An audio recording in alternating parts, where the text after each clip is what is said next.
हाँ तो भाई स्वागत है अपनी जनता का नए पॉडकास्ट में। जैसे कि आप लोग को पता है कि रियल टॉक तमाम नए नए टॉपिक्स में पॉडकास्ट लाता रहता है। आज हमारे साथ मौजूद है वीज़ा इमिग्रेशन एक्सपर्ट हरप्रीत भाई। मैं इनके बारे में थोड़ा बता दूं, अगर आप लोग ट्रैवल करना चाहते हैं, if you really want to go and study out of the country, तो भाई ये वो राइट बंदे हैं जो आपको स्कैम्स से बचाएंगे। अगर आपको वीज़ा अप्लाई करना है, क्या डिफिकल्टीज आती है, क्या क्या स्कैम्स होते हैं, तो इन्हीं मुद्दों पर आज हम बात करने वाले हैं।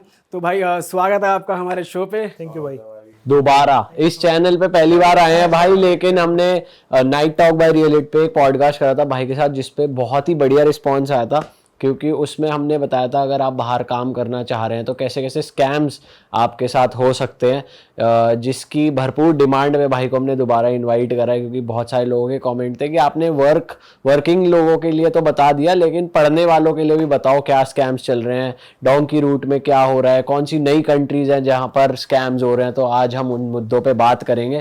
तो भाई आप सबसे पहले तो ये बताओ, आप हमारे यहाँ ऑफ कैमरा बात हो रही थी कि पिछले पॉडकास्ट के बाद आपके पास ऐसे ऐसे मेल आए लोगों के जो बाहर कंट्रियों में फंसे हुए हैं, जो आप भी सुन के पहली बार हैरान हो गए थे कि भाई ये क्या हो गया, ये तो कुछ नया ही है। तो मैं चाहता हूँ सबसे पहले उसी केस को डिस्कस करें। यार सबसे दिक्कत वाली चीज़ कहाँ होती है ना, कि जो लोग विजिट वीज़ा पे जाते हैं उम्मीद करके कि हम उसको वर्क में कन्वर्ट कर लेंगे। अच्छा। ठीक है, क्या है कि हमारे जो ऐसे लोकल एजेंट्स हैं, छोटे एजेंट्स हैं, ये टूरिज्म वीजा ही हो गया, विजिट वीजा। हाँ टूरिस्ट वीज़ा। तो बेसिकली क्या होता है कि जो एजेंट्स रीजनल साइड में हैं, गांव वगैरह के अंदर हैं, छोटे छोटे कस्बों में बसे हुए हैं, वो लोग क्या करते हैं, कैंडिडेट्स को सजेस्ट कर देते हैं भाई आप वर्क वीज़ा पे ना जा करके आप विजिट पे चले जाओ। रीज़न कि विजिट वीज़ा जल्दी अप्रूव हो जाता है। ओके। ठीक है, as compare to work visa. तो अब लोग क्या करते हैं कि भाई विजिट पे आप चले जाओ, विजिट पे जाके हम वहाँ पे आपको कन्वर्ट करा देंगे, आपका परमिट चेंज करा देंगे, आपको टीआरसी दिलवा देंगे। वो इस तरीके की बातें करते हैं कि जी हमारे सारे अरेंजमेंट्स हैं, अच्छा। हम आपका ये चीज़ें कन्वर्ट करा देंगे। बट मैक्सिमम कंट्रीज़ के अंदर ये विजिट टू वर्क कन्वर्ट करना ये इलीगल है। और अच्छा, आप एक जनरल चीज़ है कि अगर कोई भी कैंडिडेट जा रहा है विजिट वीज़ा पे जा रहा है, तो उसके विजिट वीज़ा के अंदर पर्पस क्या है कि वो विजिट करने जा रहा है, उस कंट्री को एक्सप्लोर करने जा रहा है, घूमने जा रहा है। आप काम नहीं कर सकते, आप काम ढूंढ नहीं सकते, आप पढ़ाई नहीं कर सकते, वो आपके राइट्स के खिलाफ है। लेकिन फिर भी अगर कोई ये चीज़ें करता है तो वो गलत कर रहा है, इलीगल कर रहा है। कुछ ऐसी कंट्रीज हैं वैसे जो ये अलाउ कर देती हैं? कुछ कंट्रीज़ हैं, जैसे आर्मेनिया है, अपने एशिया के अंदर एक कंट्री पड़ती है जो कि वर्क वीज़ाज यूजुअली इशू नहीं करती। तो वहाँ पर जितने भी लोग काम करने जाते हैं उनको रूट यही मिलता है कि आप विजिट टू वर्क पे जाओ, आपको विजिट पर लेके जाया जाएगा, 3 महीने में आपको टीआरसी मिल जाएगा। TRC is basically temporary resident card, जिसके बेस पे आप एलिजिबल हो जाओगे कि आप इस कंट्री में काम कर सकते हो। अभी कुछ समय पहले उन्होंने भी वर्क वीज़ा चालू कर दिया, बट अभी क्या है कि ज़्यादातर एजेंट्स को इसके बारे में नहीं पता कि आर्मेनिया ने वर्क वीज़ा चालू कर दिया है, तो आज तक वो विजिट टू वर्क पे ही कर रहे हैं। ठीक है, तो भाई बात करते हैं, आप कुछ बता रहे थे। हाँ, सो केसेस इस तरीके के आ रहे हैं कि जब से पिछला हमने पॉडकास्ट किया है, ऑलमोस्ट 1700 ईमेल्स मेरे पास आए हैं उन कैंडिडेट्स के जो बाहर बसे हुए हैं, काम साल 2 साल पहले 3 साल पहले गए हुए हैं, और उनके साथ में अलग अलग चीज़ें हुई हैं, अलग अलग तरीके के स्कैम्स हुए हैं। वहाँ पहुँचने के बाद वो पहुँच गए हैं सक्सेसफुली, एयरपोर्ट से ही बाहर निकल गए। जैसे पिछली बार तो हमने डिस्कस किया था जो एयरपोर्ट पे ही रोक लिया जिनको, ठीक है। लेकिन ये लोग कैंडिडेट ऑलरेडी जा चुके हैं, पहुँच गए उस कंट्री में, एयरपोर्ट से एग्जिस्ट भी कर लिया, जॉब भी ज्वाइन कर ली। अभी मैं शोम भाई को भी बता रहा था कि एक कैंडिडेट के साथ क्या हुआ कि उसने कंपनी ज्वाइन करी। कंपनी ज्वाइन करने के बाद कौन सी कंट्री में थे ये पुर्तगाल का केस है। ओके। ठीक है, उसको कैंडिडेट को स्पेन लेके जाया गया, स्पेन से फिर उसको पुर्तगाल शिफ्ट किया इन्होंने। ठीक है, अब जब पुर्तगाल में उसकी कंपनी ज्वाइन करा दी, कंपनी ज्वाइन करने के बाद में कैंडिडेट ने 3 महीने 4 महीने काम किया, कंपनी भी सही है, सैलरी वगैरह सब कुछ उसको मिल रही थी। ठीक है, 4 महीने 4.5 महीने बाद क्या होता है, रातों रात कंपनी गायब। जिस ब्रांच में वो काम कर रहा था वो कंपनी है ही नहीं वहाँ पे। वो अगली सुबह जाके देखता है वो कंपनी एग्जिस्ट नहीं कर रही। ठीक है, अब उस कंपनी का जो हेड ऑफिस है वो एज पर द कंपनी वो यूएस में है। ठीक है, यूएस में कौन जाएगा उसको ढूंढने के लिए, कुछ नहीं पता। इसके बाद में क्या चीज़ आ जाती है कि जो कैंडिडेट था उसको सैलरी मिल रही है, पूरी सैलरी उसको 4 महीने 5 महीने मिल रही थी। ठीक है, अब इस ड्यूरेशन के अंदर जब उसको सैलरी मिल गई, अगले दिन वो जाता है, उसको दिखता है कि भाई कंपनी नहीं है। सडनली 2 दिन 3 दिन के अंदर उसके अकाउंट से 4 साढ़े 4 5 लाख रुपये कट जाते हैं इंडियन करेंसी में। ठीक है, और जो सैलरी उसको ट्रांसफ़र हुई थी वो सैलरी भी एक अफगानिस्तान के सेविंग्स अकाउंट से ट्रांसफ़र हुई है, करंट से नहीं हुई। कितना तगड़ा स्कैम है भाई। इतना, अब जबकि कैंडिडेट को तो कोई भी है, कोई नॉर्मल बंदा है, उसको तो ये लगेगा कि यार चलो मेरे को सैलरी मिल रही है, कंपनी जेन्युइन है। 1-1.5 महीने की बात होती समझ में आता है, 4 महीने 5 महीने उसको सैलरी दी, अगले दिन वो रातों रात वो कंपनी गायब हो गई। इसको हमारे इंडिया के अंदर सूटकेस कंपनी, बोगस कंपनीज भी बोला जाता है, ठीक है, जो ऑन पेपर हैं लेकिन वो गायब हो चुकी हैं। अब इसके बाद कहाँ आ जाती है कि जी उसको जब उसने रिपोर्ट किया इस चीज़ को लेकर के, तो गवर्नमेंट ने उसी के खिलाफ एक्शन ले लिया। भाई पहली चीज़ तो आप विजिट पे काम कैसे कर रहे हो, सबसे बड़ी बात, क्योंकि उसको कंपनी ने कन्वर्ट नहीं कराया, ठीक है, उसका वीज़ा जो विजिट पे वो गया था, विजिट से उसको कन्वर्ट नहीं करा, ना उसको टीआरसी दिया, ना उसको वर्क परमिट दिया, तो वो इनएलिजिबल है काम करने के लिए। अब जब वो कैंडिडेट इनएलिजिबल है तो गवर्नमेंट ने उसी के खिलाफ एक्शन ले लिया। अब उसका जो है कोर्ट केस चल रहा है पिछले ऑलमोस्ट 18 महीने से। तो वो पोर्चुगल में ही फंसे हुए हैं। वो पोर्चुगल में ही फंसे हुए हैं और अभी तक उसको लेकर के ये किया जा रहा है कि भाई कोर्ट में तारीख उसको मिल रही है, चीज़ें हो रही हैं, उनका लॉयर डिफेंड कर रहा है, सब कुछ कर रहा है, लेकिन कोई वो जस्टिफिकेशन इसका नहीं मिल रहा कि ऐसा क्यों हुआ। और ऐसे केस में इंडियन एम्बेसी हेल्प करती है। इंडियन एम्बेसी भी आप देखो ना, इंडियन एम्बेसी भी आपकी तब हेल्प कर सकती है ना जब आप खुद आप वाइट सीट में हो, जब आप खुद ही गलत हो तो इंडियन एम्बेसी क्यों हेल्प करेगी। भाई उन्होंने तो आपको वीज़ा दिया, आप इंडिया से वीज़ा लेके गए ना, आप गए हो घूमने के लिए, आप वहाँ जाके कोई इलीगल काम कर रहे हो तो कोई भी एम्बेसी आगे नहीं आएगी। इंडिया की क्या, क्यों आप किसी भी देश के नागरिक हो, उस देश की एम्बेसी क्यों आगे आएगी जब आप एक इलीगल काम कर रहे हो, वो अपने देश की बदनामी क्यों कराएगी। ये भी चीज़ें हैं। अब ऐसे ही कई सारे केसेस और आए जो स्टूडेंट्स थे जिनका जी यहाँ से बीच में शायद आप लोगों ने सुना भी होगा कि कनाडा में कुछ केस हुआ था, 600 स्टूडेंट्स के नकली ऑफर लेटर्स आ गए थे यूनिवर्सिटीज़ वगैरह से, तो वो भी एक एजेंट का था। अब सोचने वाली बात है, जो कैंडिडेट्स ऑलरेडी ऑफर लेटर जिनको ऑफर लेटर मिला उन्होंने वेरीफाई भी कराया, सब कुछ कराया, पेमेंट भी ऑब्वियसली यूनिवर्सिटी के अकाउंट में उन्होंने करी हुई, ट्यूशन फीस जो होती है स्टडी वीज़ा के अंदर उन्होंने यूनिवर्सिटी के अकाउंट में करी होगी, लेकिन उसके बाद में भी ये स्कैम हो गया। और ऐसा भी नहीं है कि वो यूनिवर्सिटी फ्रॉड है या यूनिवर्सिटी गलत है, यूनिवर्सिटी वहाँ पर आज भी स्टैंडर्ड है, वो है, ऐसा नहीं कि यूनिवर्सिटी गलत है या यूनिवर्सिटी सिर्फ ऑन पेपर है, यूनिवर्सिटी है, ऑफर लेटर नकली था। इनिशियल डेज में तो यूनिवर्सिटी को भी नहीं पता चला कि ये ऑफर लेटर्स नकली है, बाद में उन कैंडिडेट्स को उन्होंने जो है डिपोर्ट किया या उनके ऊपर क्या डिसीजन लिया, अभी तक क्लियर पिक्चर किसी को भी नहीं मिली। तो ये क्रिएट कैसे हुए नकली ऑफर लेटर्स? और ऐसे केस में अगर मान लो जब बच्चा यहाँ से कनाडा चला गया तो बीच में तो एयरपोर्ट पे भी इमिग्रेशन है और भी वो ऑफिसर स्टडी वीज़ा के अंदर कोई इतना वो नहीं करता ना। स्टडी वीज़ा में तो आप पढ़ने जा रहे हो, देखो इमिग्रेशन भी आपको तब सवाल जवाब करेगा जब आप विजिट पे जा रहे हो। भाई उनको एक वो आपका चाहिए कि यार आप घूमने जा रहे हो, उनको एक सेटिस्फेक्शन चाहिए, वो आप अपने देश वापस आओगे, उसके अलावा उनको कुछ नहीं चाहिए। अगर आप अपने इंटरव्यू में वो प्रूफ कर देते हो तो वीज़ा दे देंगे आपको, या वो आपको अलाउ कर देंगे आगे जाने के लिए। लेकिन स्टडी और वर्क वीज़ा में तो ऐसी कोई झंझट है ही नहीं ना। आप स्टडी में जा रहे हो या आप वर्क में जा रहे हो तो आप पढ़ाई करने जा रहे हो या घूमने वो अपना काम करने के लिए जा रहे हो, सीधी चीज़ है। उसके अंदर ये चीज़ें पूछने का मतलब नहीं बनता, ठीक है। अब जो कैंडिडेट स्टडी वीज़ा पे चले गए, यहाँ से निकल गए, वहाँ पहुँच गए, यूनिवर्सिटी उन्होंने ज्वाइन कर ली। इनिशियल डेज़ में यूनिवर्सिटीज़ को भी नहीं पता चला कि ऐसा कुछ हो रहा है, एडमिशन हो गया, ट्यूशन फीस भी पूरी पे हो गई, अकोमोडेशन भी उनको जो यूनिवर्सिटी की तरफ से थे उनको मिल गया, या जो बाहर अपने अलग से रेंट करके रह रहे थे वो लोग भी रह गए। तो ये चीज़ें हो गई। बाद में ये चीज़ें सामने आई कि वो ऑफर लेटर, तो यूनिवर्सिटी वालों को भी नहीं पता कि कोई ऐसे फेक एडमिशंस हो रहे हैं हमारे उस पे। देखो ये चीज़ें बिना यूनिवर्सिटी के इन्वॉल्वमेंट के तो नहीं हो सकती, कोई अंदर का ही आदमी फॉर श्योर कोई इन्वॉल्व अंदर का था। होगा। क्योंकि भाई ऐसे लिस्ट होती है कि आप अकोमोडेशन किसको दे रहे हो, क्लास में कौन आ रहा है। कई स्टूडेंट्स उसमें ऐसे भी होंगे जो स्कॉलरशिप्स पे गए होंगे। और ऐसे केस में जो फीस भरी गई है वो तो फिर जो फ्रॉड जो कर रहा है उसके अकाउंट में गई है, फिर उसने नहीं। अच्छा, ये बहुत लोगों को कन्फ्यूजन होता है कि स्टडी वीज़ा में जो फीस होती है वो एजेंट के अकाउंट में जाती है। एजेंट के अकाउंट में नहीं जाती है। वो फीस जो आप ट्यूशन फीस की पे कर रहे हो वो सीधा आप यूनिवर्सिटी को पे करते हो।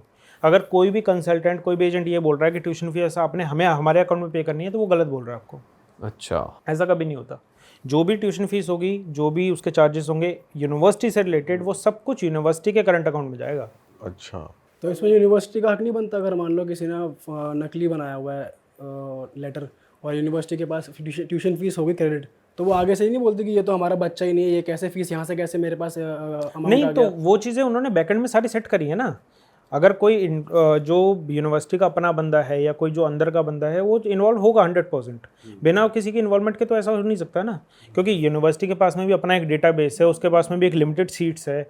अब जो इंटेक्स निकलते हैं सितंबर के या जनवरी के, वो उसके हिसाब से ही निकलते हैं। अगर कोई यूनिवर्सिटी हायरिंग कर रही है या कोई यूनिवर्सिटी किसी कैंडिडेट का इंटेक ले रही है, तो वो फॉर श्योर इस तरीके से लेगी कि यार हाँ, हमारे पास में इतनी सीट्स हैं, इस कोर्स की सीट्स हैं, तो हम उसके हिसाब से बंदे ले रहे हैं। अगर कोई एजेंट ऐसा ऐसा है जो आपको बोल रहा है कि जी हमारा ये फ़ी स्ट्रक्चर है, इस यूनिवर्सिटी का है, ये कोर्स है, ये टेन्योर है और इसकी फ़ीस इतनी है जी, फ़ीस आपने पहले हमारे अकाउंट में डालनी है, उसके बाद हम यूनिवर्सिटी को ट्रांसफ़र करेंगे। तो ऐसा नहीं होता, यूनिवर्सिटी कैंडिडेट के अकाउंट से ही लेती है पेमेंट। और इस वाले केस में यूनिवर्सिटी लायबिलिटी ले रही है कि भाई वो Obviously पे लेगी। करेंगे हाँ, वापस हाँ, पैसे। हाँ, यूनिवर्सिटी लाइबिलिटी लेगी क्योंकि ऑप्शन ही नहीं है ना भाई, यूनिवर्सिटी के करंट अकाउंट में वो पेमेंट है, कैंडिडेट के अकाउंट से वो गई है, तो एक ट्रांजैक्शन प्रूफ तो अपने पास है कि हाँ जी इस बंदे ने इतनी पेमेंट यूनिवर्सिटी को की है, इस फलाने कोर्स के लिए की है, उसके एक्नॉलेजमेंट रिसिप्ट भी स्टूडेंट के पास है। ठीक है, ऐसा नहीं है कि स्टूडेंट के पास कोई प्रूफ नहीं है, एक्नॉलेजमेंट रिसिप्ट भी है, बिल पेमेंट भी है, सब कुछ है उसके पास। ठीक है, तो वो उसके बेस पे फाइट चल रहा है। अभी जहाँ तक मुझे ध्यान है इस केस को साल भर होने को आ गया है, ये शायद हो सकता है ज़्यादा हो गया हो, बट अभी तक इसमें कोई क्लियर पिक्चर नहीं आई है कि क्या डिसीजन मिला है इसमें। और कैसे स्कैम सामने आ रहे हैं भाई? आज हम स्टूडेंट सेंट्रिक थोड़ा रखने वाले हैं, तो कैसे स्कैम होते हैं बच्चों के साथ? स्टूडेंट्स के साथ शिवम भाई सबसे बड़ा जो स्कैम है ना वो यही है, एक नकली ऑफर लेटर देना, और उसको स्टूडेंट्स वेरीफाई नहीं कर पाते। कुछ स्टूडेंट्स होते हैं जो जिनको इतनी समझ नहीं है कि वो कैसे वेरीफाई कराएं या कैसे यूनिवर्सिटी को कांटेक्ट करें, और कुछ स्टूडेंट्स उनमें से ऐसे हैं जो थोड़ा सा भरोसे के चक्कर में वो लग जाते हैं कि भाई इन्होंने हमारे फलाने भाई को भेजा है तो हम इनके साथ जाएंगे। ऐसा भी हो रहा है।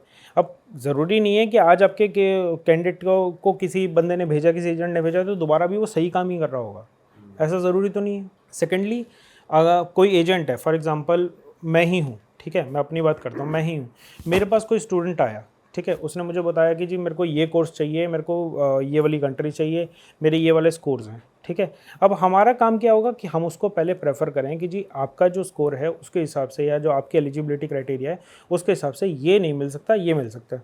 लेकिन जो एजेंट्स ऐसे हैं जो अपने अकाउंट में पेमेंट लेने वाले हैं वो हाँ हमें हाँ ही मिलाएंगे, वो यही कहेंगे हाँ जी हो जाएगा, बिल्कुल हो जाएगा, बिल्कुल हो जाएगा, और एट द एंड क्या होगा, नकली ऑफर लेटर बना करके दे दिया, उसके बाद वीज़ा का वेट करते रहो।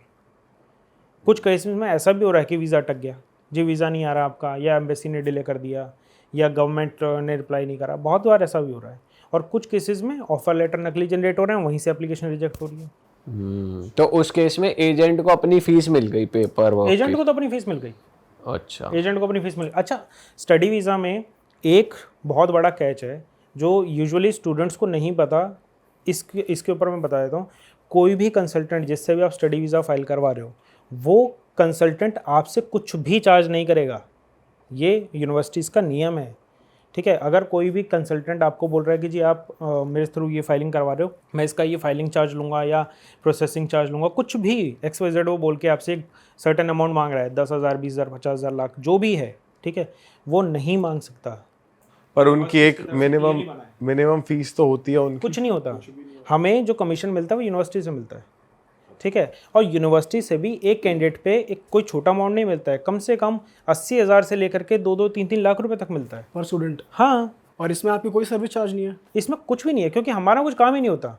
स्टडी वीज़ा के अंदर हमारा काम क्या होता है, बीइंग अ मीडिएटर, बस कि हमने कैंडिडेट का डॉक्यूमेंट लिए, यूनिवर्सिटी को पहुंचा दिए, बस। मतलब एक ऑथेंटिक यूनिवर्सिटी तक आप जा रहे हो और आपको ऑथेंटिक ऑफर लेटर मिलेगा, ये आपका काम है? हाँ, हमारा काम क्या है कि हम एक मीडिएटर बन गए, एक जेन्युइन यूनिवर्सिटी और एक जेन्युइन कैंडिडेट के बीच में, कि जी हमने इसके डॉक्यूमेंट लेके दूसरे हाथ से इसको पकड़ा दिया। अब वो जो फाइलिंग वाइलिंग है सब कुछ यूनिवर्सिटी हैंडल। तो आपकी कंपनी हो गई या और जितनी भी कंपनीज हैं ऐसे जो स्टूडेंट्स की फाइलिंग करते हैं, आइडियली उनकी कोई फीस नहीं बनती? कोई जैसे मेजर रोल वीज़ा दिलवाने तक है या कुछ भी, मतलब कोई भी स्टडी वीज़ा की अगर हम बात करें, XYZ किसी भी कंट्री का है, कंसल्टेंट कैंडिडेट से फीस नहीं ले सकता। अच्छा, क्यों नहीं ले सकता? क्योंकि जब हम कॉन्ट्रैक्ट करते हैं किसी भी यूनिवर्सिटी के साथ, या फॉर एग्जांपल जैसे मेरे साथ कुछ कंट्रीज़ में डायरेक्टली यूनिवर्सिटीज़ इन्वॉल्व हैं, कुछ कंट्रीज़ में मेरे एसोसिएट्स हैं, कुछ जॉइंट कंपनीज़ हैं जिनके साथ मैं एसोसिएटेड हूँ, उन कंपनीज़ का भी ये नियम है और उन यूनिवर्सिटीज़ का भी ये नियम है कि आप कैंडिडेट से कुछ चार्ज नहीं कर सकते। जब भी हम एप्लीकेशन फॉर्म फाइल करते हैं तो उस केस के अंदर क्लियरली हमसे पूछा जाता है कि आप यूनिवर्सिटी से या आप कैंडिडेट से कुछ ले रहे हो अलग से, ठीक है। अगर हम क्लियर बताया जाए कि हाँ जी हम ले रहे हैं, वो एप्लीकेशन उसी समय रिजेक्ट हो जाएगा, एसोसिएशन होगा ही नहीं, ऐसा है। फिर आपके टर्म्स भी खराब होंगे यूनिवर्सिटी के साथ। आपने आज तक एक बच्चे से फीस नहीं ली? स्टडी वीज़ा में हम किसी से भी फीस नहीं लेते, क्योंकि ऑब्वियसली बात है कि अगर कोई कैंडिडेट, क्योंकि प्रोसेस छोटा सा है, ज़्यादा कोई बहुत 8-9 महीने 10 महीने का प्रोसेस नहीं है। हमारे जो हम यूजुअली स्टडी वीज़ा में कैंडिडेट से लेते हैं, हम वो लेते हैं जिनका आइल्स ऑलरेडी हो रखा है, ठीक है। हम उन कैंडिडेट्स को स्टडी वीज़ा में नहीं लेते जिनका आइल्स अभी पेंडिंग है या जिन्होंने आइल्स के लिए अभी अपेयर करना है, वो हम केसेस लेते ही नहीं। हम लेते हैं कि जिनका ऑलरेडी आइल्स हो रखा है, ठीक है। जिन्होंने आइल्स कर लिया, स्कोर कम है, एक बार को चल जाएगा, लेकिन अगर आपका आइल्स कंप्लीट है तो ही हम केस लेंगे स्टडी वीज़ाज में, ठीक है। क्यों? उससे क्या होगा, उससे प्रोसेसिंग टाइम एक तो कम हो गया, ठीक है। क्यों इस चीज़ को लेके मैं बोल रहा हूँ, बिकॉज क्या है कि अगर किसी स्टूडेंट को हमने एनरोल कराया किसी भी यूनिवर्सिटी में, उसका कमीशन हमें 3 महीने बाद मिलेगा। अच्छा, उस 3 महीने में भी नियम है कि स्टूडेंट जो है उस यूनिवर्सिटी के अंदर जा कर के कोई ऐसी गलत हरकत नहीं करता, कोई कोर्स चेंज नहीं करता, कोई अपना बैच चेंज नहीं करता, कोई अपना कुछ और कोई भी मॉडिफिकेशन नहीं करता कोर्स के अंदर, तो वो 3 महीने बाद में कैंडिडेट को जो है वो फाइनलाइज करके यूनिवर्सिटी हमें कमीशन देगी। अगर वो कुछ भी ऐसा कुछ करता है, चेंज करता है या कुछ भी मॉडिफिकेशन करता है, तो वो कमीशन वहीं ख़त्म, पूरा कमीशन पूरा का पूरा ख़त्म, ऐसा। ओके। इसलिए हम लोग जो प्रेफर करते हैं, हम ये करते हैं कि यार कैंडिडेट्स हम कुछ नहीं लेंगे, यूनिवर्सिटी के साथ में जो होगा वो यही होगा कि इतनी कमीशन हमें मिलेगा, पर कैंडिडेट इतना मिलेगा। हर यूनिवर्सिटी का हर कोर्स का अपना है वो सेट। बट ये तो आई थिंक लोग कर रहे हैं कि स्टडी वीज़ा के नाम पे स्टूडेंट से चार्ज कर रहे हैं लोग पैसे। कर रहे हैं, बिल्कुल कर रहे हैं।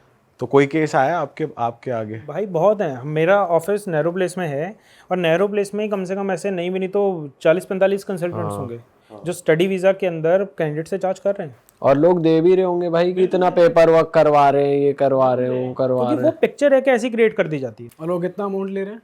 डिपेंड करता है कुछ केसेस में, जैसे मैं आपको बताता हूँ, अभी हफ्ते भर पहले की बात है, एक केस था हमारे पास, उसने MSc करना था, ठीक है, और जर्मनी से उसने अपना करना था। उस समय की बात है, जनवरी इनटेक के लिए बोल रहा था वो। तो वो किसी कंसल्टेंट के पास हो गया, मुझे नाम ध्यान नहीं उस बंदे का। उस बंदे ने उससे 55,000 रुपये एज फाइलिंग चार्जेस मांगे, सिर्फ फाइलिंग चार्जेस। और लिटरली मैं आपको बता रहा हूँ, पूरे स्टडी वीज़ा में जो फाइलिंग का काम होता है हमारा, वो मुश्किल से मुश्किल 20 मिनट का होता है, इससे ज़्यादा का काम ही नहीं है। और अगर कोई कैंडिडेट या कोई कंसल्टेंट कह रहा है कि नहीं जी इतना समय लगता है, उतना समय लग रहा है, तो या तो वो झूठ बोल रहा है या उसको सही से काम करना नहीं आता, क्योंकि 20-25 मिनट से ज़्यादा एप्लीकेशन में टाइम लगता ही नहीं है। हर कंपनी की, हर कंट्री की अपनी एक सेट एप्लीकेशन है, अपना एक सेट पोर्टल है, उसी में फाइलिंग होनी है। डिटेल्स भी कुछ ऐसी नहीं है कि बहुत क्रूशल हो। अच्छा, अब तो कई सारी ऐसी कंपनीज आ गई हैं मार्केट के अंदर जिन्होंने ये सारी चीज़ें ऑटोमेटेड कर रखी हैं। आपका एलिजिबिलिटी वगैरह सब कुछ AI से वो चेक कर देंगे, A to Z आपको सारी जो रिजल्ट्स हैं वो अच्छे दे देंगे, ठीक है। आपको एलिजिबिलिटी आपकी क्लियर बता देंगे कि जी आप कहाँ के लिए एलिजिबल हो, कहाँ के लिए नहीं हो, उसके हिसाब से वो फाइलिंग होती है। 20 से 25 मिनट में पूरा एप्लीकेशन यूजुअली क्लोज हो जाता है। वैसे जैसे कोई अगर स्टूडेंट है वो चाहता है कि भाई मैं खुद ही कर लूँ, किसी मीडिएटर के पास ना जाऊँ, तो ये भी पॉसिबल है कि खुद कर सकता है स्टूडेंट? पॉसिबल है, लेकिन इसके चांसेस बहुत कम होते हैं। क्योंकि क्या होता है, आप फॉर एग्जांपल आप किसी यूनिवर्सिटी को कांटेक्ट कर रहे हो, तो वो यूनिवर्सिटी किसी एजेंट को बीच में नहीं रख रही, ठीक है। तो हो सकता है कि वो आपको फीस हो सकता है कम रखे, क्योंकि मैंने अभी तक ऐसा यूजुअली कोई केस नहीं देखा, ठीक है, कि कैंडिडेट ने अपने आप फाइलिंग वगैरह किया हो या अपने आप सारा कुछ प्रोसेस स्टडी वीज़ा में किया हो। क्योंकि यूजुअली कैंडिडेट को एजेंट को इन्वॉल्व करना ही पड़ता है, क्योंकि इसमें कई सारे तरीके के लेटर्स लगते हैं। जैसे हम एक चीज़ बोलते हैं, एक लेटर ऑफ एक्सप्लेनेशन लगता है, ठीक है। एक जनरल प्रोसेस के अंदर इमिग्रेशन में एक लेटर ऑफ एक्सप्लेनेशन लगता है। अब अगर कोई कैंडिडेट अपने आप वो बना रहा है, तो उसको नहीं पता कि उसके अंदर किस तरीके से लिखना है, किस फॉर्मेट में लिखना है, ठीक है। अगर वो फॉर्मेट गलत हो गया या वो चीज़ स्टाइल उसका गलत हो गया, तो वो रिजेक्ट हो जाएगा, एप्लीकेशन पूरी रिजेक्ट हो जाएगी। तो जितना उसने काम किया एप्लीकेशन पे या जो भी डॉक्यूमेंटेशन उसने लगाए, वो कम्प्लीटली वेस्ट हो गए। इसलिए स्टडी वीज़ाज़ या विजिट वीज़ाज़ के लिए प्रेफरेबल होता है कि आप किसी एजेंट का सहारा ले लो, क्योंकि उसमें क्या है, स्टडी वीज़ा में तो आपके कोई चार्जेस नहीं लग रहे, ठीक है। विजिट वीज़ाज़ में भी यूजुअली जो चार्ज होता है वो 10 से 20,000 रुपये, इससे ज़्यादा नहीं होता विजिट वीज़ाज़ में, ठीक है। अगर कोई कैंडिडेट आ रहा है हमारे पास में और कह रहा है कि नहीं जी मेरे पास में ये डॉक्यूमेंट नहीं है, वो डॉक्यूमेंट नहीं है, वगैरह वगैरह, उस केस के अंदर चार्जेस लगेंगे, ठीक है। क्योंकि उस केस के अंदर उसके डॉक्यूमेंटेशन प्रिपेयर करने पड़ते हैं, या उसके डॉक्यूमेंटेशन के लिए कुछ सपोर्ट ऐसा लगाना पड़ता है, या कुछ भी। फॉर एग्जांपल किसी की एजुकेशन स्ट्रांग नहीं है, या उसका इंटरव्यू देने का तरीका स्ट्रांग नहीं है, वो इंग्लिश स्पीकिंग उतना अच्छा नहीं है, तो उसके लिए 50 और तरीके हैं। हम उसको ऐसी कंट्री सजेस्ट करेंगे जहाँ पे इंटरव्यू नहीं होगा विजिट वीज़ा में। जैसे फॉर एग्जांपल कनाडा है, कनाडा में इंटरव्यू नहीं होता विजिट वीज़ा में, ठीक है। तो कोई भी कैंडिडेट जो है वो आराम से कनाडा का वीज़ा इस विजिट में ले सकता है, जिसको इंटरव्यू से बचना है। कुछ कंट्रीज़ हैं ऐसी, दुबई है, दुबई में नहीं होता, वो ले सकता है। स्टडी वीज़ा के लिए आपके पास कौन सी कंट्री के मैक्सिमम बच्चे आते हैं? भाई अभी तक तो UK, USA और कनाडा के सबसे ज़्यादा आ रहे थे, ठीक है। बट ड्यू टू दिस खालिस्तानी जो चल रहे हैं चीज़ें, उसकी वजह से हम प्रेफर नहीं कर रहे कि कोई भी स्टूडेंट्स इन कंट्रीज़ में इस समय जाए, क्योंकि सिचुएशंस कब ख़राब हो जाएं कुछ नहीं पता। इसका भी जो रियल पिक्चर आप थोड़ा बता सकते हो कि क्या है? यार ये बेसिकली क्या है ना कि अभी सुनने में ये आ रहा है कि यूके और कनाडा ये हब बन चुके हैं खालिस्तानीज़ के, और एक थ्योरी ये भी है कि कैनेडियन प्राइम मिनिस्टर जो अभी हैं उनकी पार्टी में 8-10 लोग हैं जो खालिस्तानी सपोर्टर्स हैं। अच्छा। ठीक है, अब वो सिचुएशंस कब वहाँ पर जा कर के दंगों में बदल जाएं, वर्स्ट हो जाएं, कुछ नहीं कह सकते। और दूसरा रीज़न क्या है, जो भी स्टूडेंट यहाँ से वहाँ जा रहा है, ठीक है, उसकी प्रेफरेंस होती है कि यार मैं वहाँ जाऊँ, अपना पढ़ाई करूँ, साथ साथ काम करूँ, लेकिन वहाँ जॉब्स ही नहीं है।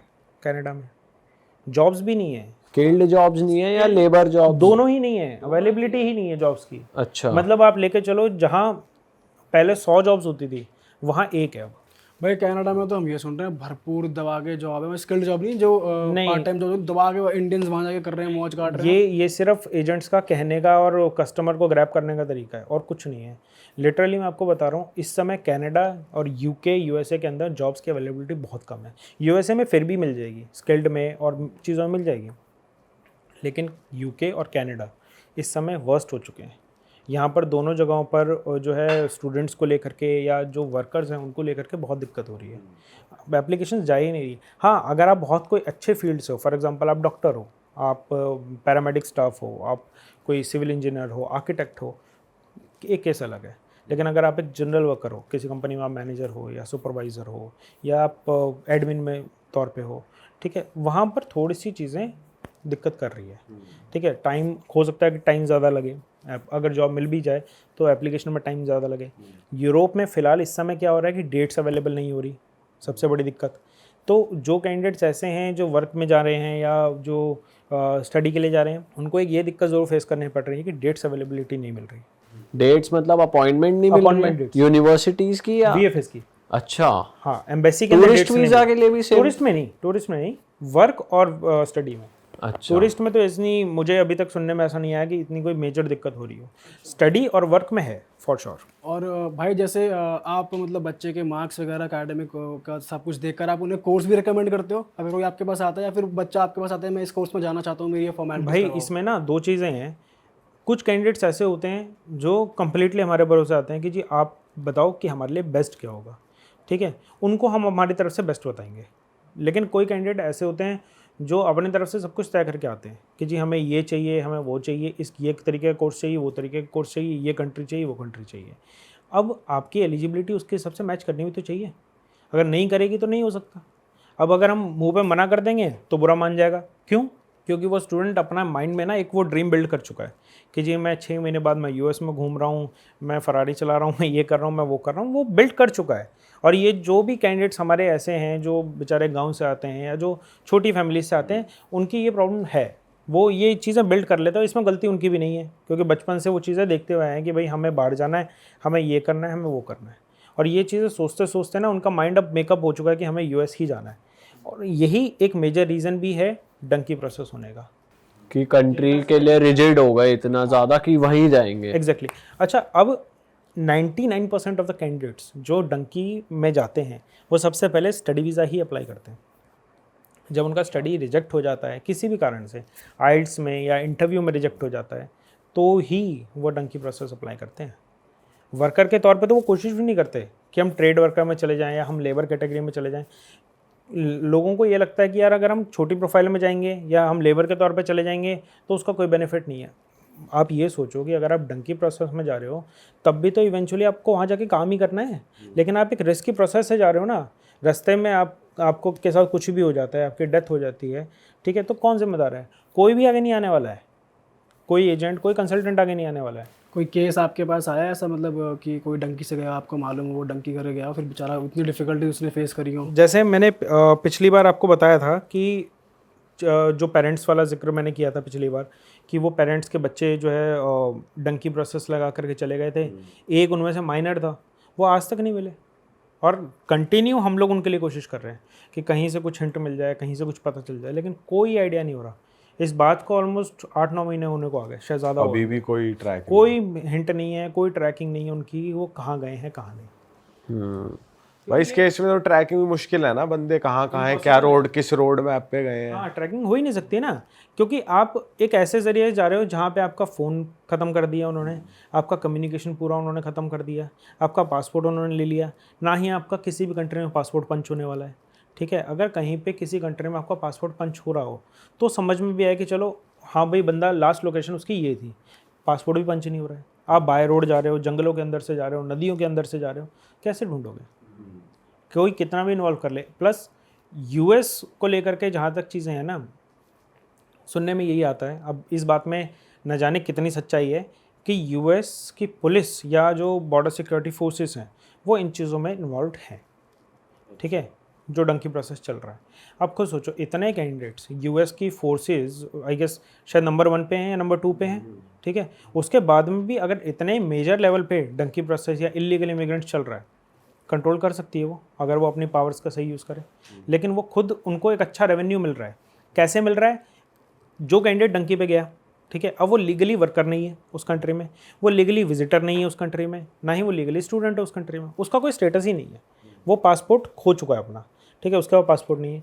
अब गवर्नमेंट क्या बोलती है, कंट्रीज़ ऐसी करती हैं कि फॉर एग्जांपल कोई कंपनी है, ठीक है, कोई वेयर हाउस है या कोई बहुत बड़ी कंपनी है, अब जो उनमें से कैंडिडेट है, कोई इंजीनियर है, कोई कुछ है, कोई कुछ है, उसको उठाएंगे जी, मिनिमम पर आवर वेजेस क्या है जी, इतने हैं, ठीक है, 50% पर रखो इनको, और वो खुशी खुशी काम करेंगे बिकॉज ऑप्शन ही नहीं है उनके। वो तो आए ही काम करने हैं। हाँ, वो 50% पे क्या, उनको 30% पे दोगे तब भी वो काम करेंगे बिकॉज ऑप्शन ही नहीं है, वो लीगल है ही नहीं उस कंट्री में। और वहाँ पे जो दीवार भी दिखाते हैं कि दीवार भी दिखाते हैं, सब चीज़ें हैं। आप पीछे आई गेस 3-4 महीने पहले तो एक न्यूज़ ये भी आई थी कि उस पर फेंसिंग वगैरह सब कुछ करी जा रही है, नीचे से पार कर रहे हैं। हाँ, नीचे से है। और ऐसा भी सुनने में आया, क्योंकि कुछ कैंडिडेट्स ऐसे भी हैं जिन्होंने बताया कि फोर्सेस खुद उनके लिए गेट खोल देती हैं, आप पार कर जाओ, और असाइलम में रखेंगी आपको, मतलब अपना जेल में रखेंगी, महीना 1.5 महीना आपका जेल में आप रहो। ठीक है, उसके बाद में आपको असाइलम के लिए अप्लाई करवाया जाएगा कि जी आप असाइलम अप्लाई कर दो। ठीक है, अब जब आप असाइलम अप्लाई कर रहे हो, उस केस के अंदर आपको क्लियर साबित करना है कि जी आपको अपने देश में खतरा है। खतरा इन द सेंस ये नहीं कि पड़ोसी से लड़ाई हो गई है या कुछ है या दोस्तों में लड़ाई हो गई, आपको आपकी सरकार से खतरा है, तो आप यहाँ पे असाइलम ले रहे हो, हमारी एक तरीके से क्या बोलते हैं, आश्रय ले रहे हो हमारे देश में। अब अगर आपने ये चीज़ बोल दी तो आप परमानेंटली इंडिया से बंद, आप इंडिया नहीं आ सकते। अगर आप इंडिया आ गए तो आप वापस उस देश नहीं जाओगे। ठीक है, क्यों? क्योंकि जी आपको तो इंडिया में खतरा था, आप कैसे वापस जा रहे हो, ये चीज़ है। और ये फेंसिंग वेंसिंग की जो हम बात कर रहे हैं, यहाँ तक भी पहुँचने में तो बहुत मुश्किल है। वो नदियाँ हैं, जंगल हैं। आप बता रहे थे एक पनामा करके जगह, पनामा जंगल बेसिकली यूएस रूट पे आता है। ठीक है, और उस जंगल के अंदर कम्प्लीटली माफिया का एक वो चल रहा है, जो यूएस माफिया, उसका ड्रग माफिया का पूरा वो चल रहा है। अगर आप उस जंगल से या उस तरीके की कोई वीडियो देखो या कुछ जो उस तरीके के रूट पे गए, अब उनसे पूछो तो वहाँ पर लोगों की हड्डियाँ बिखरी हुई, लेडीज़ के कपड़े बिखरे हुए, ये सब क्लियर दिखता है, बैग सामान सब बिखरा हुआ दिखता है। क्यों भाई? रास्ते में उठा लिया गया, रास्ते में कुछ कर दिया गया, कॉमन है ये चीज़ें जो उस रूट पे हो रही है। और लोग ये माइंडसेट करके जाते हैं कि यार हाँ, और एजेंट्स भी जो पंजाब हरियाणा के या जो डंकी प्रोसेस में अप्लाई करते हैं, वो एजेंट्स भी ऐसे हैं जो कि ये आपको बोलते हैं कि आप जी इस रूट से जाओ, ये रूट बिल्कुल सेफ़ है, हमारे एजेंट्स हैं, हम लोग सब कुछ करवा देंगे, बहुत सिक्योर तरीके से पहुँच जाएंगे। इनमें कुछ लोग ऐसे भी हैं जो कैंडिडेट्स हैं जिनके प्रीवियस ब्रदर्स या कोई सिबलिंग या कोई रखे होंगे, उनके थ्रू डंकी से जा चुका है। ठीक है, तो वो उसी रूट को लेकर के वो करते हैं कि भाई हमारा भाई इस रूट से गया था, वो सही से पहुंच गया, तो हम भी पहुंच जाएंगे। भाई आपके पास भी तो लोग आते होंगे, सीधा बोलते होंगे कि यार मेरी डंकी लगवा दो, भाई हम मना कर देते हैं। ये मतलब खुद से आते होंगे ना, ये बोलते होंगे? हाँ बिल्कुल होते हैं, बिल्कुल होते हैं। अच्छा, ये बेसिकली कौन लोग होते हैं जिनके पास प्रूफ नहीं है? फॉर एग्जांपल जिनके पास कोई ITR नहीं है, बैंक स्टेटमेंट्स नहीं है, या जिनके पास ऐसे नेसेसरी डॉक्यूमेंटेशन नहीं है जिसके बेस पे आप वीज़ा फाइल करोगे। भाई आप एक किस बेस पे वीज़ा फाइल कर रहे हो? आप विजिट वीज़ा लगा रहे हो, आप घूमने जा रहे हो, फॉर एग्जांपल आप कनाडा जा रहे हो या US जा रहे हो, आप एक इतने महंगे देश में घूमने जा रहे हो 10 दिन के लिए, ठीक है, या हफ्ते भर के लिए, तो आपके बैंक में हफ्ते भर का बैलेंस होना चाहिए ना कि आप इतना खर्च कर सकते हो, या आपकी कैपेबिलिटीज़ उतनी होनी चाहिए कि भाई आप गवर्नमेंट को प्रूव कर सको जी हाँ मैं इतना एबल हूँ, मैं इस देश में 7 दिन 8 दिन 10 दिन गुजार सकता हूँ। तो वो चीज़ें, अब जिनके पास ये चीज़ें नहीं होती वो ये वाला रूट लेते हैं। भाई जैसे US कनाडा UK इनकी तो बहुत हाइप हमने सुनी है। आजकल यूरोपियन साइड पे भी, मतलब जैसे फ्रांस ये फ्रांस, स्पेन, इन सब का भी कोई रूट है जहाँ पे लोग इलीगली जाना चाहते हैं? नहीं देखिए, बेसिकली क्या है, यूरोप इतना मुश्किल नहीं है जितना ये कनाडा यूएसए है, ठीक है, इसलिए यूरोप में डंकी जैसा नहीं होता। बट हाँ, यूएस या यूके के जो रूट्स हैं वो कई बार एजेंट टू एजेंट वेरी करते हैं। कुछ लोग वो गल्फ होकर निकालते हैं, कुछ लोग वो यूरोप होकर निकालते हैं। अच्छा, ऐसा है कि कुछ लोग आपको यूरोप में फर्स्ट लैंडिंग कराएंगे, यूरोप से फिर आपको किसी और रास्ते, पानी के रास्ते, जंगल के रास्ते कैसे लेके जाएंगे, वो डिफरेंट वेज हैं। हर एजेंट का उसका अपना तरीका है। अब इसमें भी 2-3 चीज़ें हैं कि एजेंट टू एजेंट वेरी क्या कर रहा है, कोई किसी रूट को ले रहा है, कोई किसी रूट को ले रहा है, दूसरा एजेंट उसके रूट में इंटरफेयर नहीं कर रहा, ठीक है। जो जैसे फॉर एग्जांपल अगर कोई हरियाणा के बंदे हैं या हरियाणा के एजेंट्स हैं, वो हरियाणा के पूरा जो एजेंट का ग्रुप है, वो एजेंट्स सारे लोग एक ही रूट को प्रेफर कर रहे हैं जी, इससे भेजो। चलो जी, कल को मान लो मेरा वो रहता है, एक एजेंट बोलता है जी मैं लेट्स सपोज किसी को कांटेक्ट नहीं कर पाता हूँ या मेरे साथ कोई दिक्कत होती है, तो मेरा कोई दूसरा एजेंट वहाँ पे है, ठीक है, या दूसरे एजेंट का कोई बंदा वहाँ पर है जो हेल्प कर देगा। लेकिन डिफरेंट रूट्स मैटर करते हैं। फॉर एग्जांपल हरियाणा में ये हो गया, राजस्थान वाले कुछ और ले रहे हैं, दिल्ली वाले कुछ और ले रहे हैं, ऐसा हो रहा है। भाई आजकल ये रीलों पे रील्स भी ऐसी चल गई हैं कि डंकी मार रहे हैं जी, ऐसे ट्रेंड सा बन गया है, लोग समझ ही नहीं रहे कितना खतरा है इस चीज़ में। भाई देखो, कहते हैं कि जिसको आप समझाना किसी को चाहो ना, वो उतना ही समझेगा जितना वो समझना चाहता है। आप जितना मर्जी समझा लो, पिक्चर भी बन गई, न्यूज़ भी आ गई, न्यूज़पेपर्स में भी आए दिन, दूसरे तीसरे दिन को अगर आप इंटरनेशनल अफेयर्स को पढ़ो तो ये चीज़ें होती हैं, आप साफ दिखता है, लेकिन फिर भी लोग नहीं मान रहे, क्या करोगे। सही बात है। पिछले पॉडकास्ट में भी हमने कवर किया कि डंकी प्रोसेस ऐसा है वैसा है। उसके अलावा कई लोगों ने भी पहले भी इस चीज़ को लेकर के वीडियोस बनाई हैं।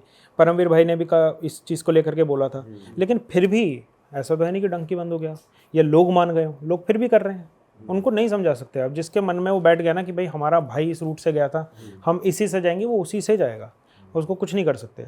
सही बात है भाई। हम बात करते हैं थोड़ी स्टूडेंट्स जो ये वीडियो देख रहे हैं, लोग जो काम करने बाहर जाना चाहते हैं उनके लिए। तो आजकल कौन सा देश है जो सबसे रहने में भी खर्चा कम है, पढ़ाई की भी वैल्यू है, जो अच्छा चल रहा हो बेसिकली, जहाँ पे आप स्टूडेंट्स को भेजते हो, वीज़ा प्रोसेस भी इजी है, सब कुछ एकदम सही तरीके से हो जाता है?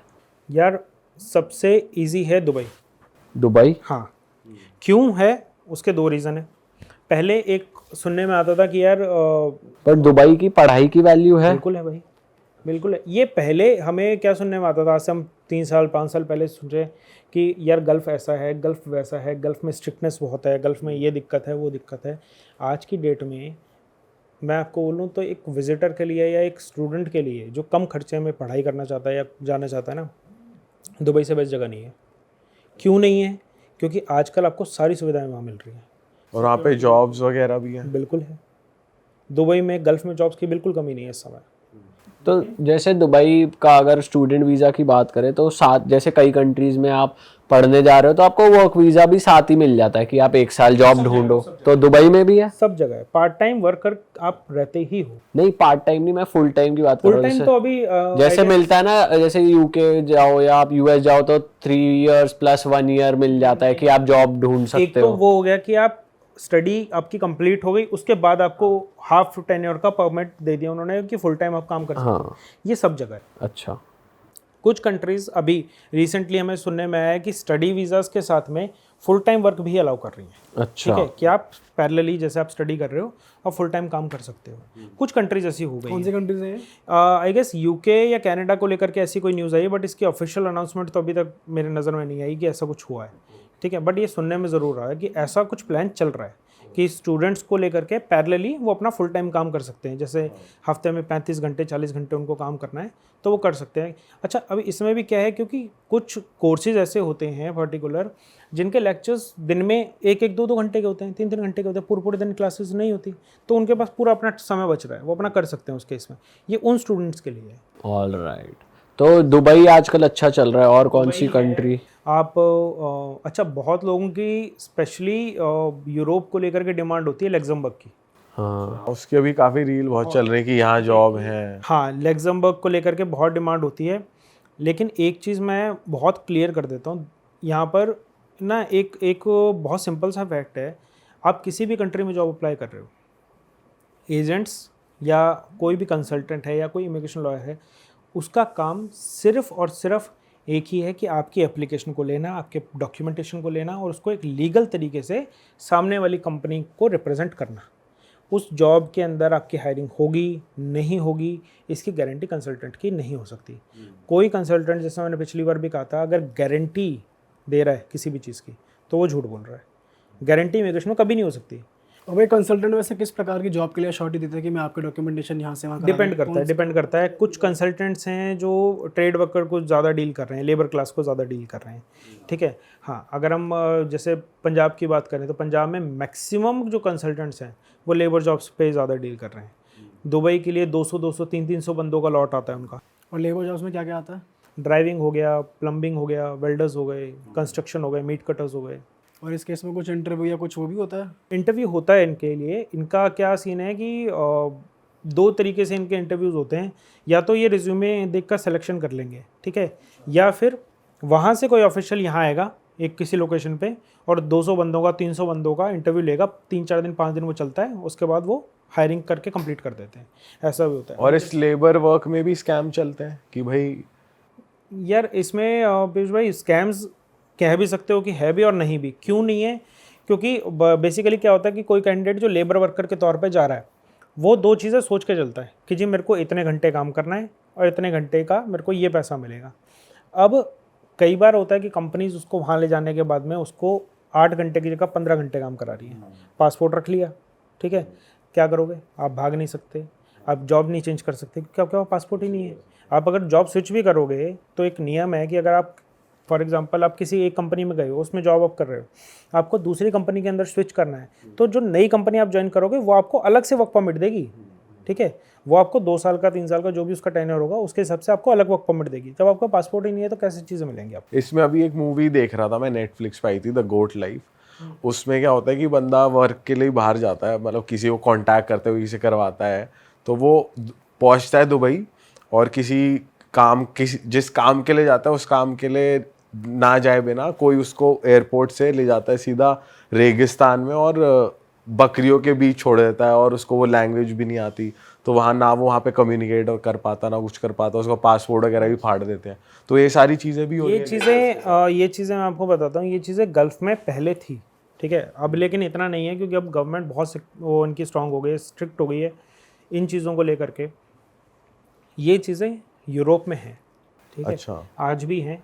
क्या होता है कि एक यूरोप के अंदर एक अपना माफिया चल रहा है। वो लोग क्या करेंगे, यूरोप में और रशिया के अंदर 2 जगह ये बहुत ऐसी हैं, क्या करेंगे, आपको एयरपोर्ट पे पिक कर लेंगे, जी मैं फ़लानी कंपनी की तरफ से आया हूँ या इस कंपनी की तरफ से आया हूँ, जी इन्होंने मेरे को भेजा है वगैरह वगैरह कुछ भी, और ये कॉमन नाम चूज़ करते हैं, ठीक है।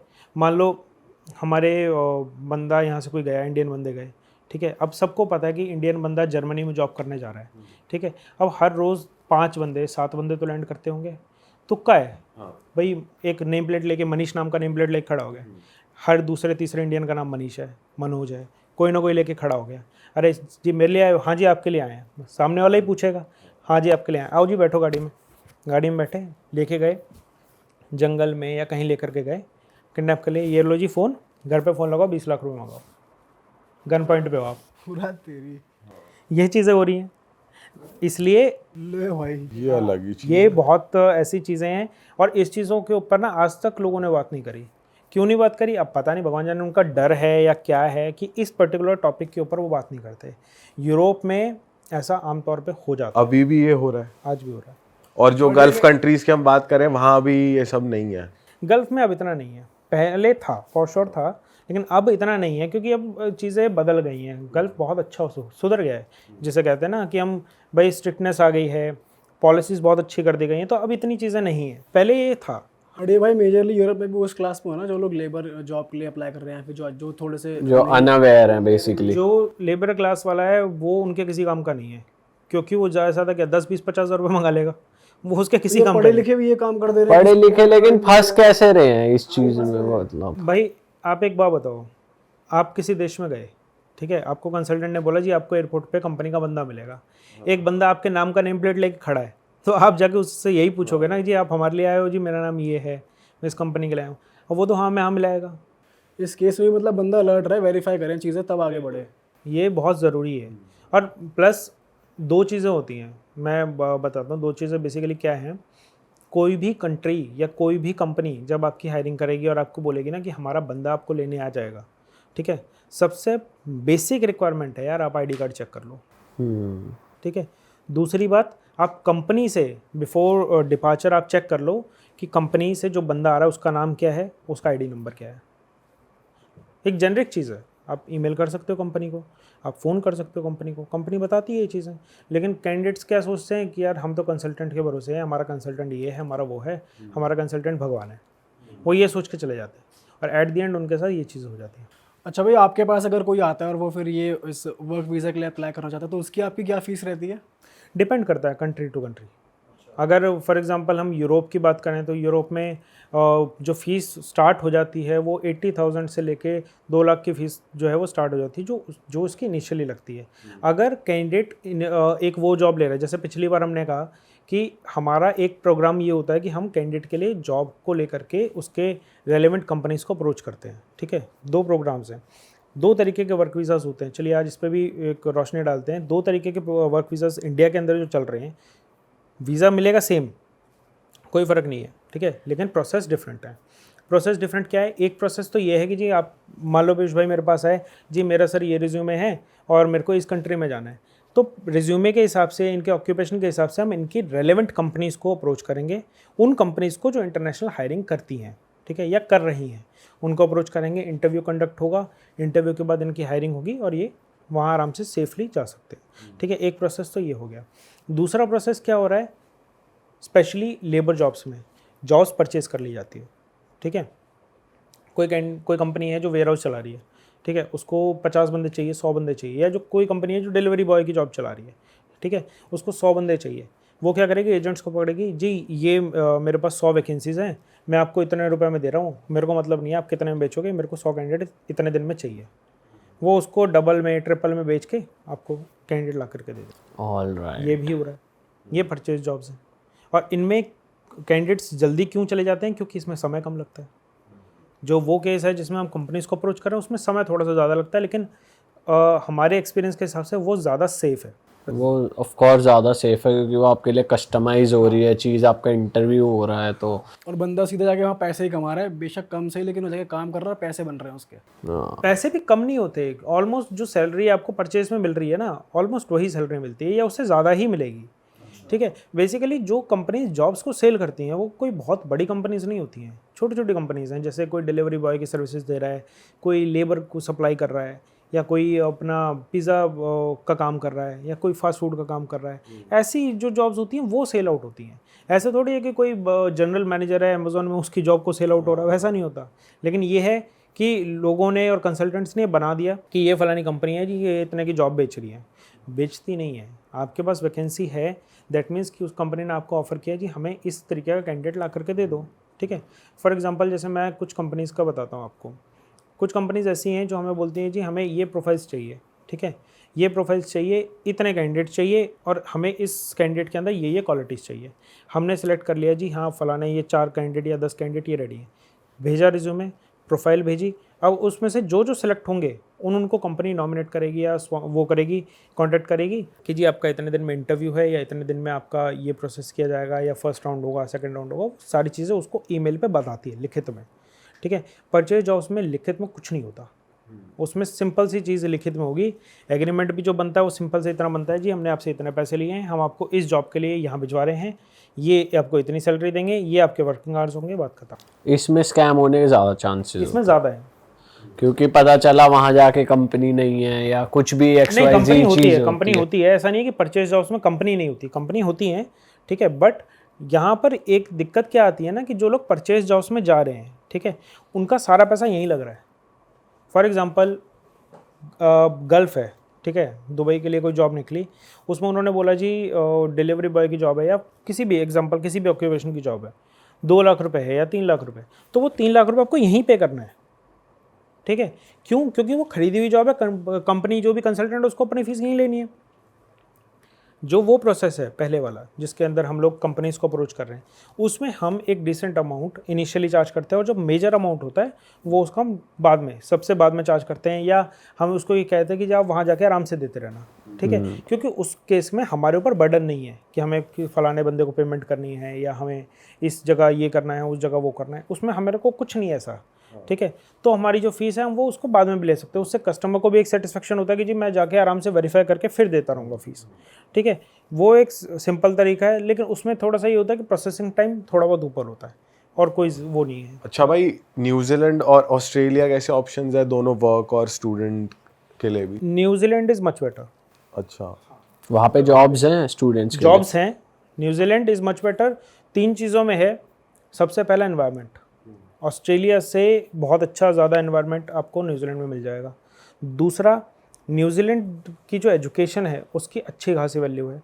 तीसरी, जो सबसे इम्पोर्टेंट होता है, ऑस्ट्रेलिया जो मेजरली हायरिंग करता है या स्टूडेंट्स की, या आप लगा के चलो जो एम्प्लॉय के तौर पे भी हायरिंग करता है, वो ज़्यादातर इंजीनियर्स को हायर करता है और दूसरी प्रोफाइल्स को ज़्यादा हायर नहीं करता। लेकिन न्यूजीलैंड में आपको हर तरीके की प्रोफाइल मिल जाएगी। जॉब्स ऐसे दोनों कंट्रीज में अवेलेबल है या फिर एक किसी में ज़्यादा? दोनों में अवेलेबल है, लेकिन ज़्यादा जो अभी अगर एट प्रेजेंट की बात करूँ तो ज़्यादा न्यूजीलैंड में है, और न्यूजीलैंड का वीज़ा भी थोड़ा सा आसान है as compare to Australia. New Zealand का वीज़ा मिल रहा है अभी? हाइप में है न्यूजीलैंड? मिल रहा है न्यूजीलैंड में इस समय मिल रहा है वीज़ास। इंडिया के किसी रीजन को लोगों ने वो कर रखा है कि जैसे कई कंट्रीज है जो पंजाब हरियाणा की एप्लीकेशन ही नहीं ले रही हैं, साउथ की एप्लीकेशन? न्यूजीलैंड है ऐसा और ऑस्ट्रेलिया है ऐसा। ये लोग नहीं ले रहे ना? नहीं ले रहे हैं। न्यूजीलैंड और ऑस्ट्रेलिया हरियाणा पंजाब के पासपोर्ट्स ही नहीं ले रहे। अच्छा, जिनके पासपोर्ट पंजाब या हरियाणा के इशूड हैं वो उनके एप्लीकेशन को सीधा ही पहले दिन ही रिजेक्ट। और ये अभी रिसेंटली हुआ है ना, कुछ 1 साल ये हाँ, इसको 8-9 महीने करीब हो गए। मेरे ख्याल से ऑस्ट्रेलिया का भी कुछ फेक वीज़ा और वैसा सीन होने लग गया था। क्योंकि ये ना ये आग क्यों उठी, ये आग उठी है आर्मेनिया से। आर्मेनिया के अंदर क्या हुआ था कि अभी 8-10 महीने पहले कुछ 5-6 हमारे पंजाब के थे लोग, वो गए, चेकिंग वगैरह हो रही थी इमिग्रेशन काउंटर पे वहाँ पर और आर्मेनिया के अंदर। भगवान जाने इनकी आपस में क्या बात हुई है या किस चीज़ को लेकर के बहस हुई है। एक सरदार ने कृपान निकाली, कृपान जो चाकू रखते हैं सरदार लोग, वो कृपान निकाली और एक ऑफिसर के घुटने में घुसेड़ दी, लेडी ऑफिसर के। तो उन्होंने क्या करा, उन्होंने एक पॉलिसी बना दी, जैसे भाई 10 लोग हैं, इन 10 लोग के नाम ये हैं, ठीक है, सरदारों के 10 लोगों के नाम ये हैं, ये 10 नाम वाले ही हमें अपने आर्मेनिया में नहीं चाहिए। अच्छा, जो नाम है वो नाम है, उनकी बाकायदा एक लिस्ट निकली है 8-10 लोग, नाम वाले बदनाम हो गए। ये नाम वाले आ ही नहीं सकते, ऐसा बना दिया अच्छा जी। उनका। तो इसी को देख के न्यूजीलैंड ऑस्ट्रेलिया, हाँ, न्यूजीलैंड और ऑस्ट्रेलिया इसको देख करके भी थोड़ा सा सख्त हुआ है, क्योंकि क्या है ना कि अपनी एशिया की कंट्री है आर्मेनिया, एशिया की कंट्री है। दूसरा क्या है, अभी जब ये चीज़ें हुई, ये चीज़ें एयरपोर्ट पे हुई हैं, एक अच्छे खासे सिक्योर्ड एरिया के अंदर ये चीज़ें हुई है, ठीक है। तो कोई भी कंट्री इस चीज़ को कैसे वो करेगी कि यार अगर कल को वहाँ हो सकता है तो हमारे यहाँ भी हो सकता है। ऐसा तो है नहीं कि हम भाई इनसे बचाने के लिए हम एनएस जी को खड़ा कर देंगे एयरपोर्ट पे कि भाई अगर कोई ऐसा करे तो शूट कर दो, ऐसा तो नहीं होने वाला।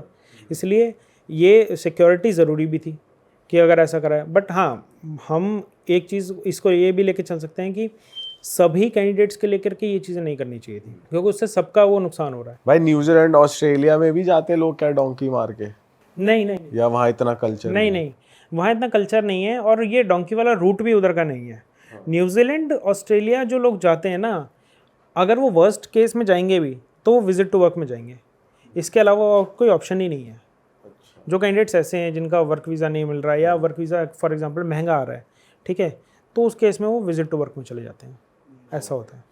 लेकिन डोंकी वाला प्रोसेस वहाँ पे नहीं है। ये यूके और यूएस में ही है जो ज़्यादा हाइप बना हुआ है। और भाई कोई अगर ऐसी कंट्रीज में जाना चाहता हो जहाँ पे जैसे कि जापान हो गई, इंग्लिश ज़्यादा नहीं बोली जाती, बट वहाँ की यूनिवर्सिटी या कहीं जाना चाहता है, तो वहाँ पे है अपॉर्चुनिटीज़ जापान में और ऐसी कंट्रीज में? जापान में भाई देखो, 3 चीज़ें हैं। अगर कोई कैंडिडेट विजिट वीज़ा पे जाना चाहता है, ठीक है, तो बहुत रेयरली विजिट वीज़ा मिलता है जापान का, इतना इजीली अप्रूव नहीं होता। भाई आजकल तो बहुत लोग जा रहे हैं इंडिया से। लेकिन बहुत रेयर है जापान का विजिट वीज़ा मिलना, बहुत इजीली अप्रूव नहीं होता। इंडियंस को वो करते हैं थोड़ा कि भाई अवॉइड नहीं, अवॉइड नहीं करते। अब जब से आपने रिसेंट अनाउंसमेंट भी सुनी होगी कि 52-53 कंट्रीज जो है वो वीज़ा फ्री हो चुकी हैं इंडियंस के लिए, ऑन अराइवल वो हो चुका है। तो जब से वो चीज़ें हुई है ना, काफ़ी देश जो ऐसे थे जो जिनका वीज़ाज मुश्किल थे इंडियंस के लिए, वो आसान हो चुके हैं। विजिट वीज़ाज में अब दिक्कत कहीं पर भी नहीं आती। आप भाई किसी कौन सी कंट्रीज है जहाँ पे ऑन अराइवल वीज़ा हो गया इंडियंस के लिए? कोई फेमस कंट्री ऐसी बहुत बताओ? सारी हैं, मॉरिशस है, मालदीव्स है, कई जगहों पे कर दिया ये तो, आप आराम से ले सकते हो। प्लस दूसरी चीज़ें क्या है ना कि अब इन कंट्रीज़ में जब से ये वीज़ा फ्री हुआ है तो इन कंट्रीज़ का ट्रैवल बढ़ गया है, इनके टूरिज़्म इंडस्ट्री अच्छा खासा बूस्ट कर रही है, क्योंकि अब वो फॉर्मेलिटीज़ नहीं रही फालतू की कि भाई पहले ये फाइलिंग करो, ये डॉक्यूमेंट लगाओ, वो डॉक्यूमेंट लगाओ। बट हाँ, कुछ जगहों पर अभी भी ये चीज़ें हैं कि आपके डॉक्यूमेंटेशन पहले से ही वो मांगेंगे। बट कोई जैसे स्टडी करने जा रहे हो तो उनके लिए है वहाँ पे स्टडी के लिए जा ऑप्शंस? सकते हैं, जा सकते हैं। जापान बहुत अच्छा है साउथ स्टडी कोरिया भी जाते हैं लोग। साउथ कोरिया बेस्ट है अगर स्टडी के लिए कोई जा रहा है। अच्छा, बट वहाँ पे फिर अगेन रीजनल लैंग्वेज आनी चाहिए थोड़ी रीजनल बहुत। लैंग्वेज भी है एक बैरियर, और दूसरा बैरियर है फंड्स। साउथ कोरिया बहुत महंगा है, एक्सपेंसिव है। वो बहुत महंगा है। मतलब अगर आपको कोई एजुकेशन कनाडा या यूएस में 30-35 लाख रुपए की पड़ रही होगी ना, तो वो वहाँ पे 70-75 की पड़ रही होगी। अच्छा, यूएस कनाडा से भी महंगा है? महंगा है। और सिंगापुर? सिंगापुर में आप लेके चलो कि सिंगापुर में जो वर्कर्स हैं उनकी डिमांड्स ज़्यादा होती हैं एज़ कम्पेयर टू स्टडी वाले। स्टडी के लिए बहुत कम लोग सिंगापुर प्रेफर करते हैं, बट हाँ अच्छा ऑप्शन है। बट स्टडी के बाद कोई स्टडी कर रहा है तो वहाँ पे मिल जाती है आसानी से वर्क परमिट वगैरह मिल अगर कोई कैंडिडेट वहीं पे स्टडी कर रहा है और उसके बाद वो कन्वर्ट कर रहा है या उसके बाद वो जॉब कर रहा है तो आसानी से मिल जाएगी। कोई फॉरेन वर्कर है जिसका कोई स्टडी एक्सपीरियंस नहीं है या कोई उस कंट्री से बैकग्राउंड एक्सपीरियंस नहीं है, वहाँ पर दिक्कत है, वहाँ पर थोड़ा सा मुश्किल हो जाता है। अगर किसी का पास्ट एक्सपीरियंस वहाँ पर है या पास्ट स्टडी वहाँ पर है तो उसके पॉइंट्स उसको मिलते हैं। ओके, ये है। तो भाई अब जाते जाते हम ये देख लेते हैं स्टूडेंट्स के लिए जो ये पॉडकास्ट देख रहे हैं कि वो कौन सी कंट्री टारगेट करें, यूरोपियन साइड, या आप जो रेकमेंड करोगे? स्टूडेंट्स के लिए अगर कोई भी यूरोप जाना चाहता है तो Germany, Spain, Italy is best option अगर कोई स्टडी के लिए जाना चाहता है। ठीक है, इटली जा सकता है, पोलैंड जा सकता है। तो इसके लिए क्या रिक्वायरमेंट बहुत हैवी होती है? नहीं, कुछ आइल्स? आइल्स बेसिकली डिमांड होती है आइल्स की। Okay. ठीक है कि आइल्स उनको चाहिए होता है, बट ऐसा कुछ मेजर रिक्वायरमेंट नहीं है कि उनको इतना फंड चाहिए या ऐसा कुछ पर्टिकुलर स्कोर या कोई बेंचमार्क है कि इतना चाहिए, वैसा नहीं है। यूरोप के अंदर स्टूडेंट्स के लिए थोड़ी सी सहूलियत है कि वो आसानी से हो जाता है as compare to other countries. But आपको लैंग्वेज की प्रॉब्लम लैंग्वेज का प्रॉब्लम तो जॉब के लिए चाहिए होती है? जॉब के लिए भी चाहिए। दूसरा क्या है ना शुभम भाई, लैंग्वेज का प्रॉब्लम ऑलमोस्ट हर कंट्री में। आप जब उस कंट्री में रहोगे धीरे धीरे सारी चीज़ें अडेप्ट बंदा कर लेता है, क्योंकि लैंग्वेज का प्रॉब्लम तो हर जगह है। अब अगर आप यूएस भी जा रहे हो, यूएस का एक्सेंट आपको नहीं आता, आधे से ज़्यादा लोग नहीं समझ पाएंगे क्या बोलते हैं। चलो इंग्लिश फिर भी थोड़ी सी बंदा मैनेज कर लेता है, बट ये जो रीजनल लैंग्वेज है उस कंट्री की, वहाँ पे दिक्कत आ जाती है कि वो बोलते प्रेफरेबली वही है। कोई भी कंट्री जापान या चाइना को छोड़ करके मेरे ध्यान में कोई भी ऐसी कंट्री नहीं है जहाँ पर सिर्फ उनकी रीजनल लैंग्वेज हो। ऐसा नहीं है, इंग्लिश भी साथ में होती है या एक थर्ड लैंग्वेज भी होती है। जैसे हम लग्जमबर्ग की बात कर रहे थे, लग्जमबर्ग में इंग्लिश भी है, लग्जमबर्गिश भी है, जर्मन भी है, फ्रांस भी है, फ्रेंच लैंग्वेज भी चल रही है। ठीक है, तो ये चीज़ें हैं, वहाँ पर 4-5 लैंग्वेजेस चल रही हैं। तो ऐसा नहीं है कि पर्टिकुलर एक लैंग्वेज है उनका एक बैरियर बना दिया है, ऐसा नहीं है। हाँ, अगर आपको लैंग्वेज आती है तो आप प्रेफर्ड ज़्यादा होंगे, आपकी एप्लीकेशन जल्दी प्रोसेस में जाएगी या जल्दी प्रेफर्ड होगी, ऐसा है। बट वैसा नहीं है कि अगर लैंग्वेज नहीं आती तो होगा ही नहीं या बहुत कोई दिक्कत आएगी, हो जाता है। ऑल राइट भाई, इस पॉडकास्ट को यहीं पे ख़त्म करते हैं। हमको बहुत कुछ सीखने को मिला, आशा करते हैं, और हमारी ऑडियंस को भी बहुत मज़ा आया, उन्होंने बहुत कुछ सीखा है। तो मैं ऑडियंस को बोलूँगा इस पॉडकास्ट को अपने तक ना रखें और इस पॉडकास्ट को फैलाएं, लोगों तक पहुँचाएं। और अगर आपको लगता है कि भाई आपकी हेल्प कर सकते हो, प्लीज़ भाई को रीच आउट करें। भाई की सारी कॉन्टैक्ट डिटेल्स आपको मिल जाएंगी नीचे डिस्क्रिप्शन में। भाई का नंबर, भाई की ईमेल आईडी, भाई की वेबसाइट, भाई का इंस्टाग्राम भी मौजूद है। तो दैट इज़ इट, हम आपसे मिलेंगे नए पॉडकास्ट में। Till then bye bye, see you, take care. इस पॉडकास्ट को लाइक कर देना और हमारे चैनल को सब्सक्राइब जरूर कर देना। बहुत सी जनता है जो बिना सब्सक्राइब हुए हमारे पॉडकास्ट देख रही है, तो भाई सब्सक्राइब जरूर कर दें। और चलो सी यू, ओके जी, बाय बाय, सी यू।